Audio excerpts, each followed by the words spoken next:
Hey guys, welcome back to my channel. My name is Giselle.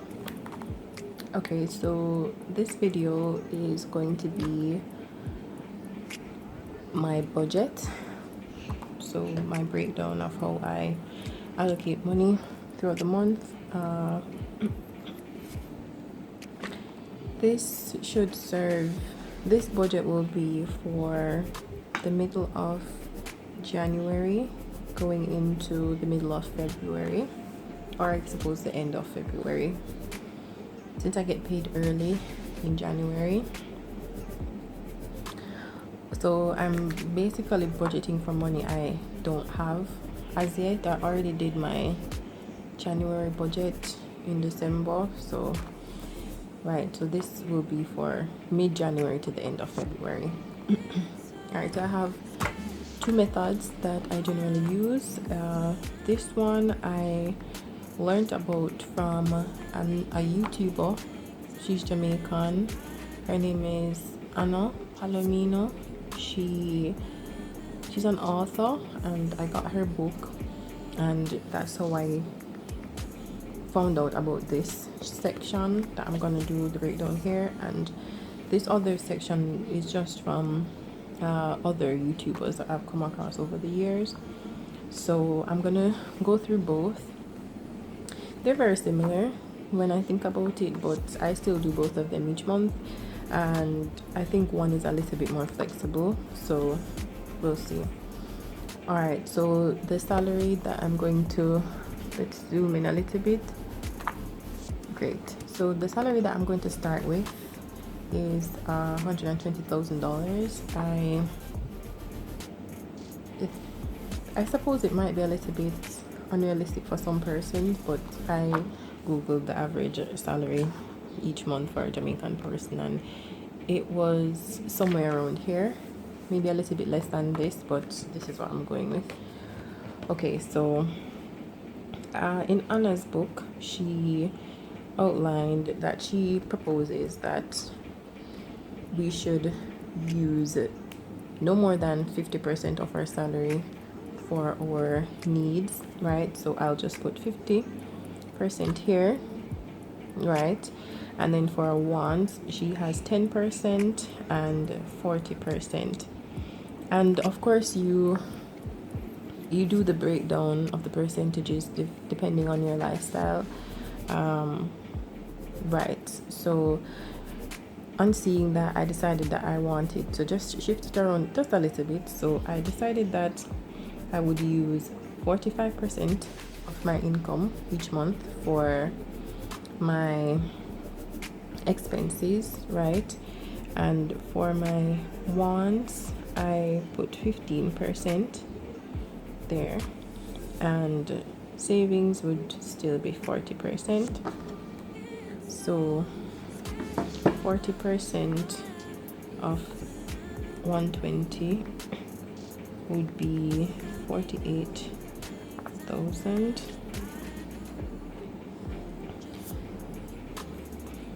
45% would be 54.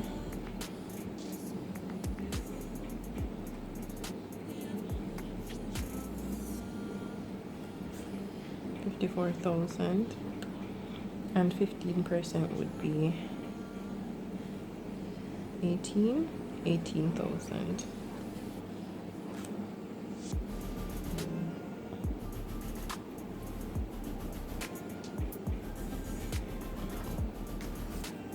Okay, so there we go.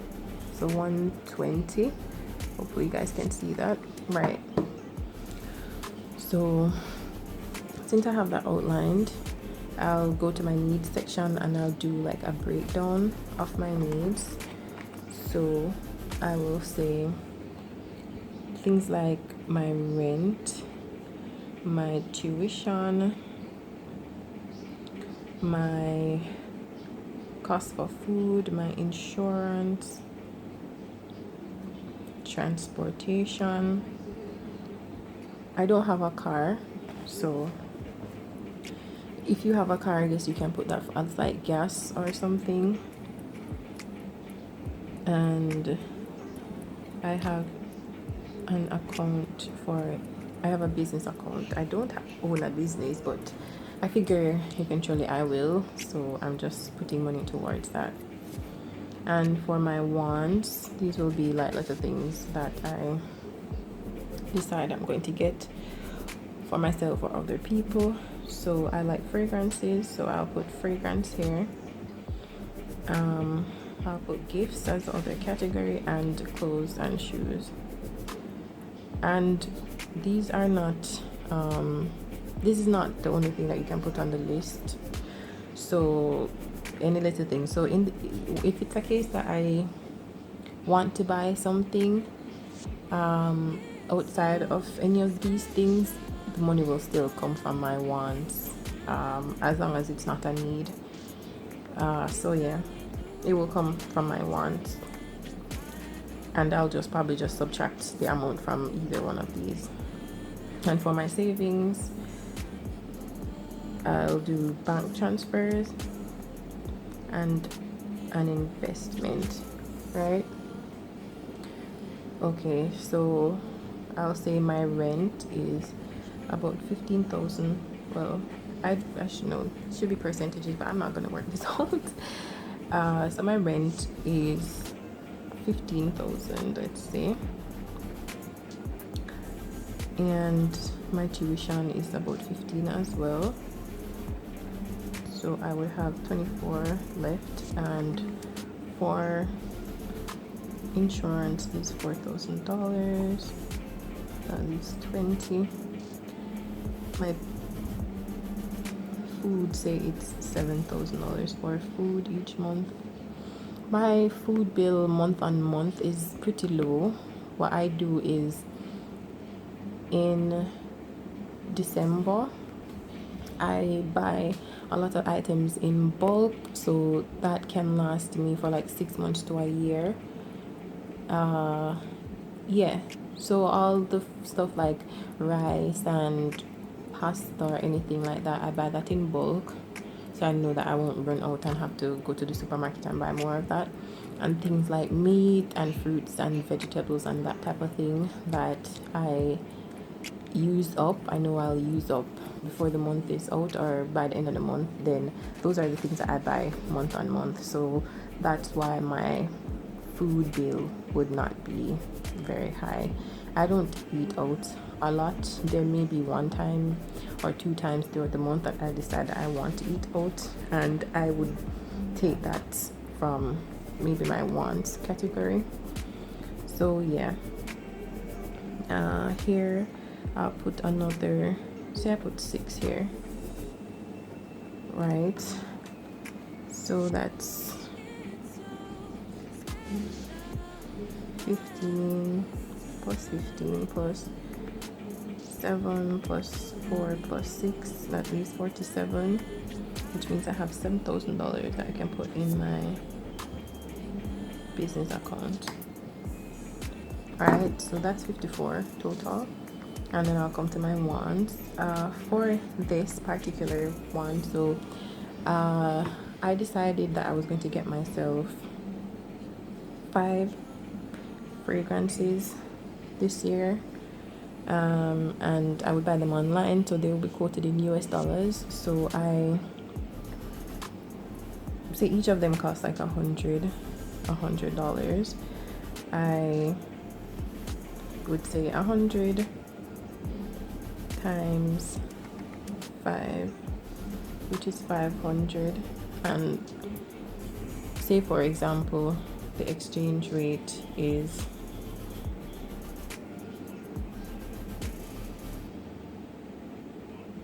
$100.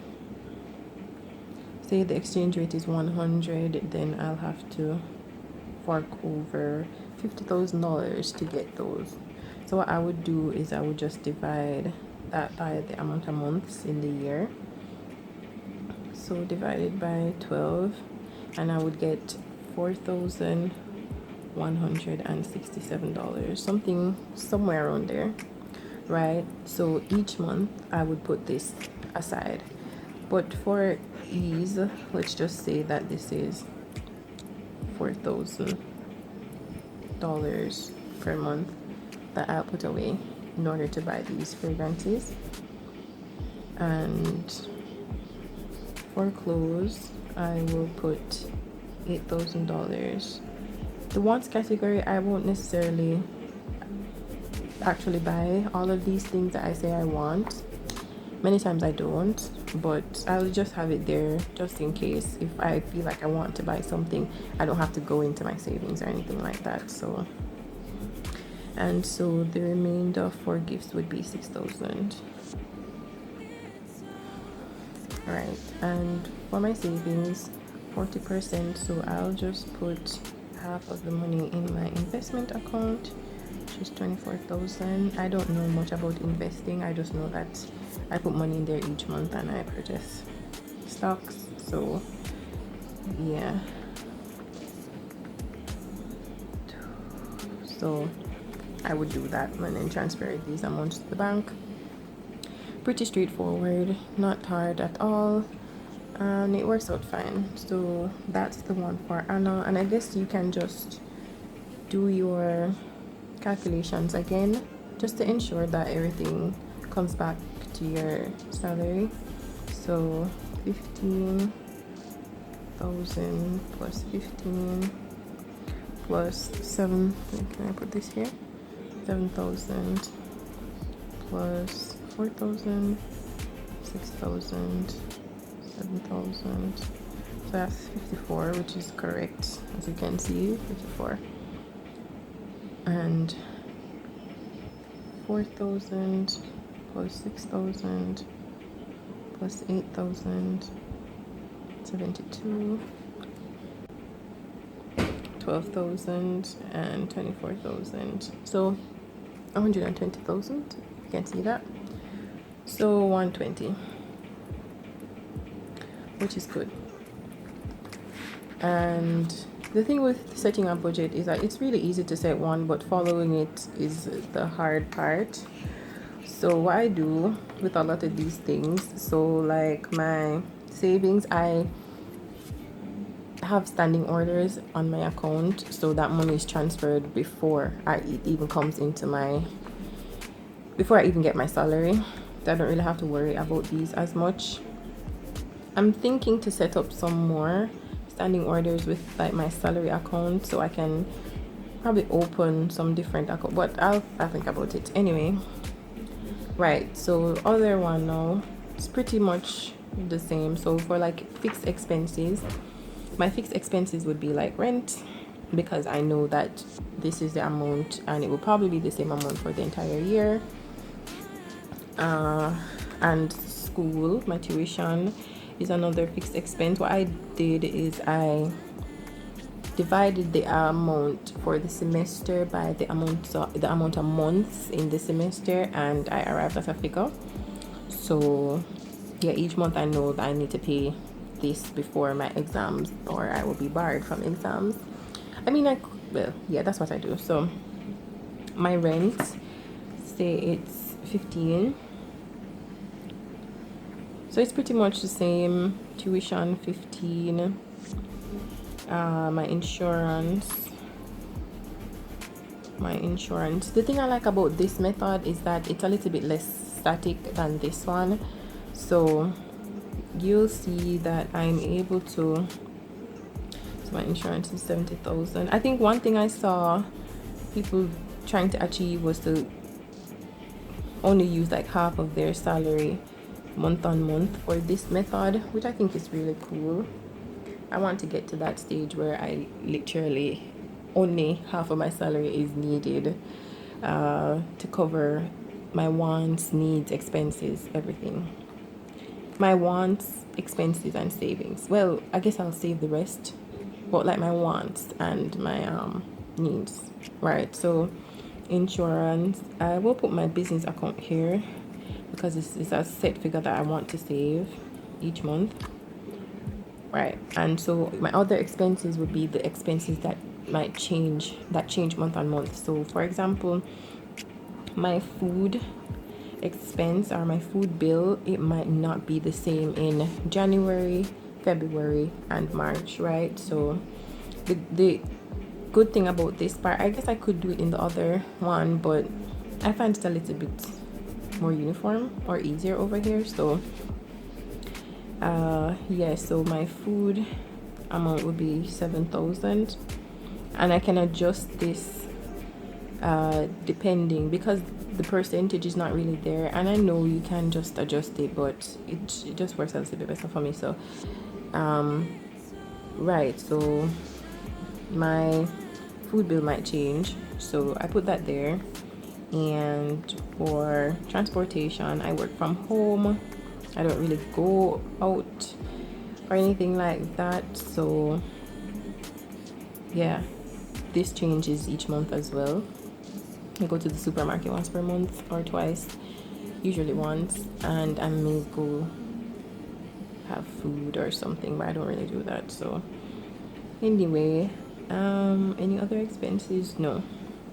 Right, and then my savings, which would be to transfer X amount to banks and then put money in my investment accounts.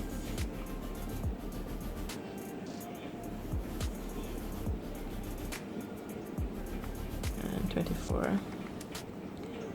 Right, and then this part, which I find really cool, sinking fund. So I think that the idea behind a sinking fund is that it's something that you will use up and have to keep replenishing month on month. I think that's the idea behind it. Correct me if I am wrong. I didn't do any research. I just watched. I mean, I've been doing this for a long like years, so this is the idea behind it for me. That's what I think the idea behind it is.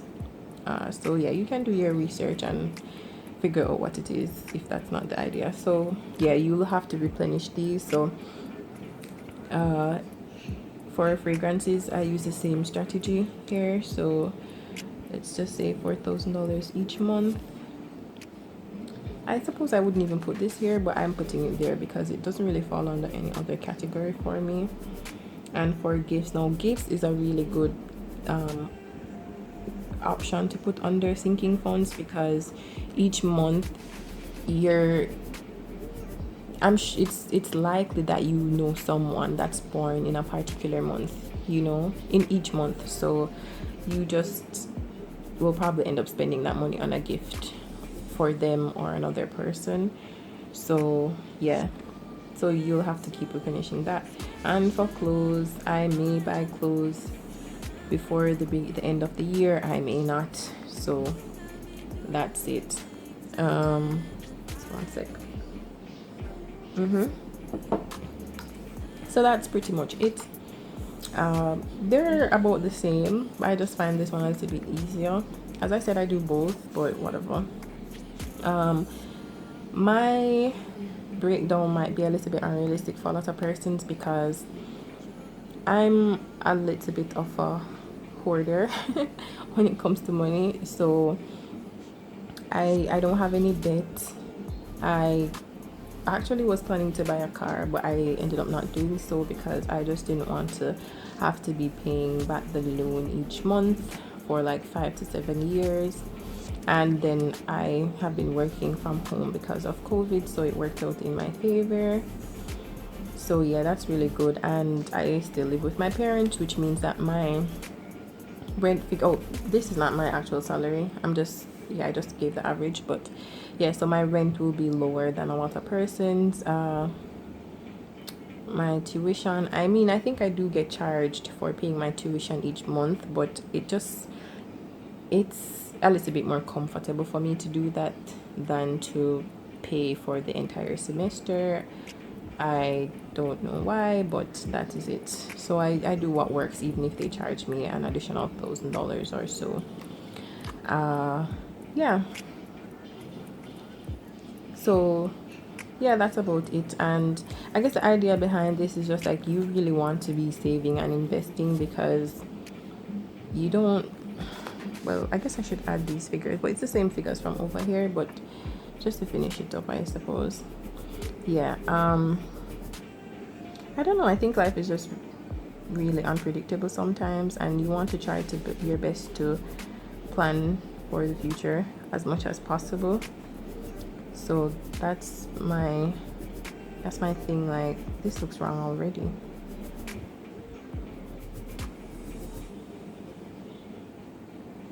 I have insurance as $7,000. It should be $4,000 here. So this should be $4,000. And that's why it's good to go back over and check. Alright, so I'm gonna do the calculation again. Alright, your life is unpredictable, and I always feel like it's not like back in the days when, you know, people used to have jobs for like 50 years, you know, be in the same job and then be able to retire and collect their pension and feel good. You don't keep jobs as much as they used to, and anything can happen. So I just try my best to live within my means or below my means. That's what I try to do. I try to live below my means because in the event that something happens, I just want to be able to take care of myself for a while if I can't like find a job or anything. So yeah, that's pretty much it. Hopefully you guys found this helpful or interesting, or it added some type of value to your life. So yeah, thank you for watching, and yeah, that's it. Bye.